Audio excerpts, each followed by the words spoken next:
Hey everybody, it's Jeremy Osterberger with BIC Magazine. Today I'm joined by Sean Strawbridge. Sean is Chief Executive Officer at the Port of Corpus Christi. During our discussion, we're going to get an update on safety improvement in the wake of the late August explosion, as well as the current Corpus Christi Ship Channel Improvement Project, also known as the CIP. Sean, we're very grateful for your time. How are you? I'm fine, Jeremy. Thank you for having me. Yeah, let's get right into it, Sean. So in late August, there was an explosion that did have some fatalities in the Port of Corpus Christi ship channel. What steps are needed to avoid these incidents in the future? Well, Jeremy, we are in a dangerous business. And here at the Port of Corpus Christi, the primary constituency that we serve is the oil and gas industry.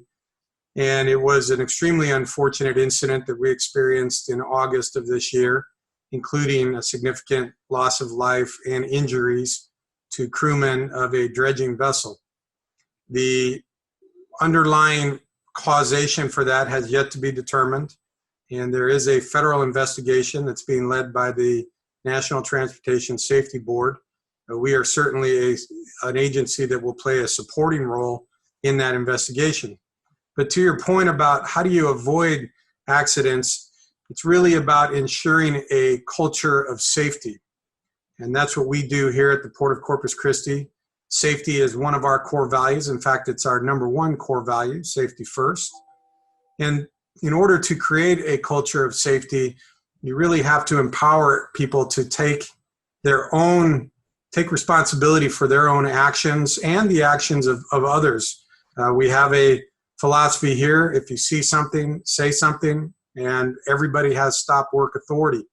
But when you look at the area of responsibility that the Port of Corpus Christi has, over 28,000 acres, over 36 miles of ship channel, it's a large area to cover, and no single agency has all the resources available to ensure, number one, a proper response, and number two, a recovery.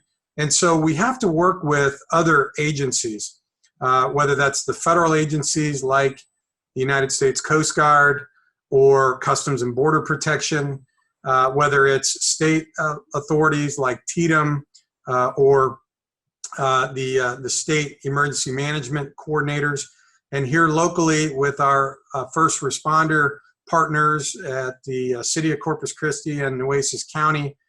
We work very closely with all of them. The Port of Corpus Christi does have its own captive police department, and we also have waterside firefighting assets that are designed to respond to any contemplated event, any event that is possible. But you can't really anticipate all events. We are certainly in also a region that's prone to hurricanes, so we have our own emergency management discipline. And we work very closely with all of our partners at the federal, state, and local level in planning, in exercises, in drills, to ensure our level of preparedness is at the highest possible threshold there. And it is a journey. It's not a destination. Safety and security is always evolving as different risks and threats come to fruition. With an event like we saw in August, it really comes down to three things. That's communication with all the different agencies, that's cooperation with all the different agencies, and that's a collaboration as we're going through first the search and rescue response and then recovery. You have three disciplines in emergency management. The first is preparedness. That's the before any incident, whether it's man-made or a natural disaster. Then you have resiliency. That's how well you withstand the incident while you're going through it. And the higher the level of resiliency, which is a direct correlation to how prepared you are, then the faster you can recover. That's the after the incident. So the more we're prepared, the higher level of resiliency, and ultimately the greater speed to recovery.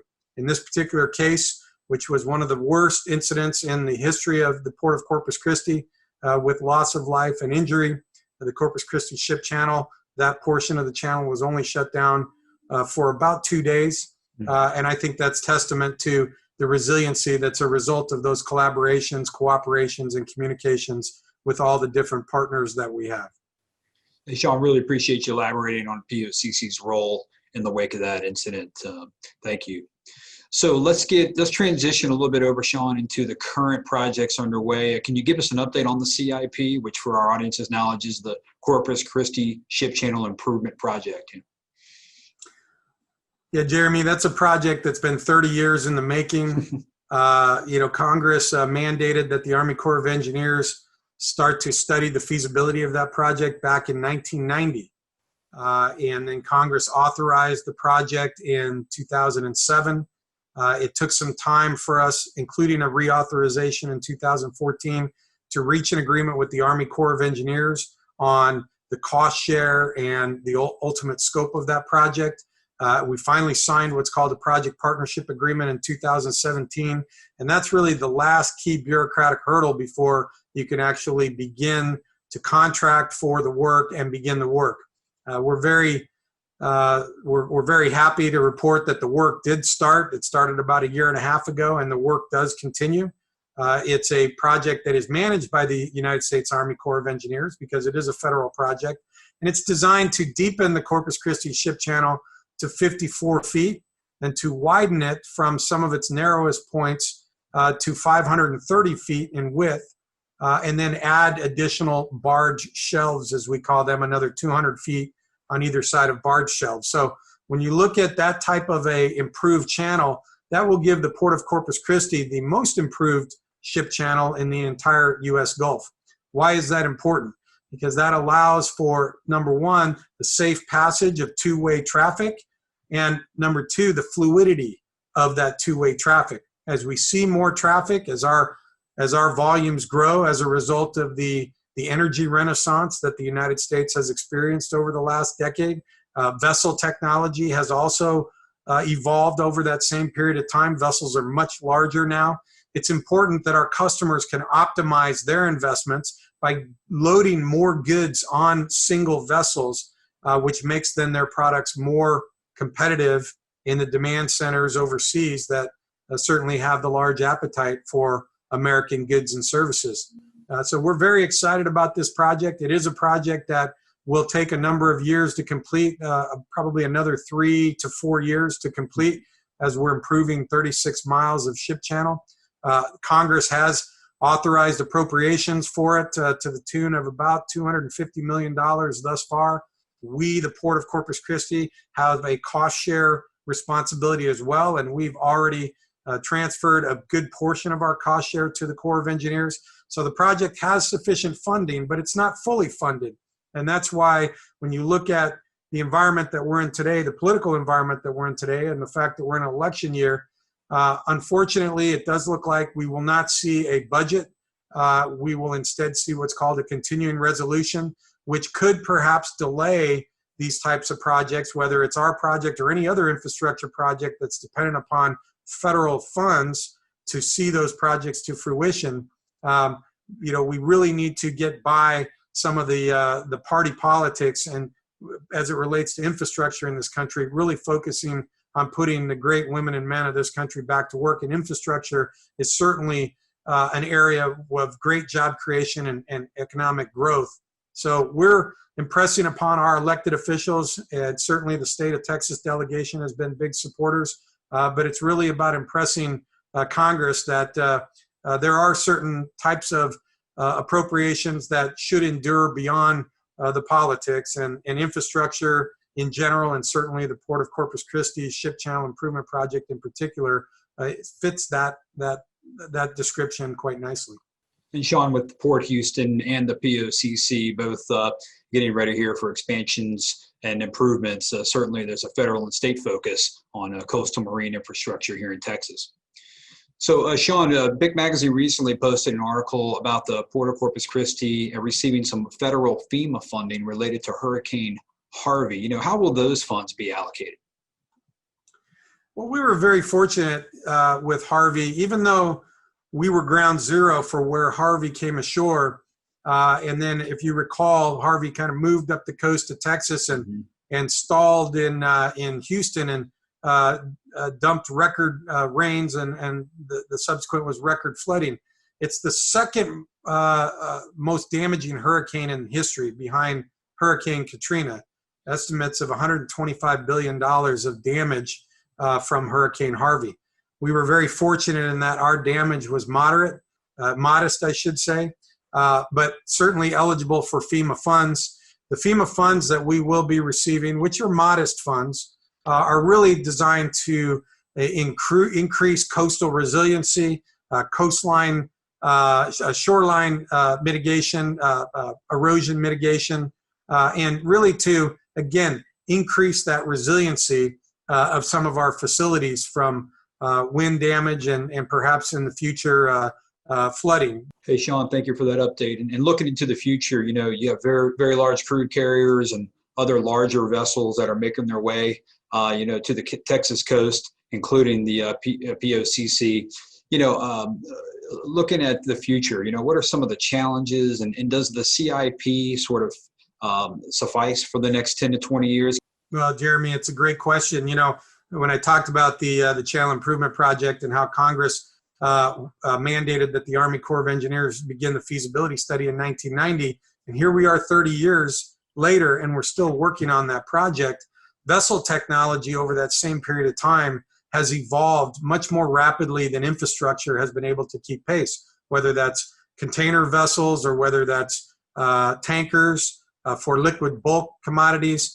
And therefore, if we were to start the feasibility study for that project today, it likely would not be a 54-foot project. It would be a 60, 65, or perhaps even a 75-foot project in different areas of the Corpus Christi ship channel. Therefore, we have submitted an application for a permit to dredge a certain portion of the Corpus Christi ship channel to 75 feet to be able to load fully laden very large crude carriers. Very large crude carriers carry 2 million barrels of crude oil per vessel. The next largest classification are Suezmax vessels, which will be able to fully load 1 million barrels at the 54 feet. But because we're seeing a proliferation of exports of crude oil from the United States, and Corpus Christi leads in that gateway, in that market share in our gateway, we have to continue to make the necessary improvements in infrastructure so American oil is competitive on the international markets. Hey, Sean, we're going to have to come down and check out one of those very large crude carriers up close, man. I'm inviting myself. Come on down. So, Sean, I want to get into sort of the size and scope of the Port of Corpus Christi. We have a lot of readers at Citgo, Valero, Flint Hills, New Star, but there's so many other facilities that way, kind of servicing that sort of downstream and midstream space. Can you just give us a quick summary of the product volume or activity, import and export as far as vessels going up and down the channel, just for folks that maybe aren't familiar with the scope of the POCC? Well, we report most of our volume in tonnage, Jeremy, so you have to convert tonnage to barrels, as about 85% of our tonnage that we moves in liquid bulk form. And you have, from a crude oil standpoint, for every short ton, you have about 7 barrels of crude. So when you look at what we did last year, we did about 130 million tons in the year. And in 2020, we're setting records yet again. We set a tonnage record in January of this year, only to be eclipsed by another tonnage record in March. And I'm pleased to report that we set yet again another tonnage record in August for the Port of Corpus Christi. We moved nearly 14.5 million tons. How that equates to in terms of crude oil, we're probably averaging for the month of August close to 2 million barrels a day, which is a significant amount of movement, and by far the largest single gateway from a market share standpoint of crude oil exports. I think that is more than all the other gateways combined, including Houston, Beaumont, and Louisiana. That's a badge of honor that we certainly take great pride in, but we also take our responsibility extremely seriously. And as we continue to grow, and that growth being really driven by, number one, the pipelines that have been invested that are pointed to Corpus Christi. Number two, the storage facilities that you have here. We've added about 25 to 30 million barrels of shell capacity over the last couple of years. The Corpus Christi Ship Channel Improvement Project, of course. And then new terminals like the Buckeye South Texas Gateway facility that just opened last month. Even in the wake of a pandemic, we saw a significant investment by Buckeye Partners along with their joint venture partners, Phillips 66 and Marathon. Moda Midstream, New Star, Pin Oak, these are all customers that have made significant investments and added capacity over the last year. And we want to ensure that they and their shareholders have a high degree of confidence that the Port of Corpus Christi is going to deliver on our responsibility, that is the infrastructure that we're responsible for, so they can feel good about their investments. Well, Sean, look, this is about all the time we have today. I had a blast talking to you. Thank you for coming on with us. Hey, open invitation. Anytime you want to come on with BIC Magazine again, by all means, just let me know. Thank you, Jeremy. I appreciate it. Thank you so much, sir. And hope to see you soon. Hey, and everybody out there today, we thank you so much for joining us. For more videos, visit bicmagazine.com. And remember, it's what we do together that counts.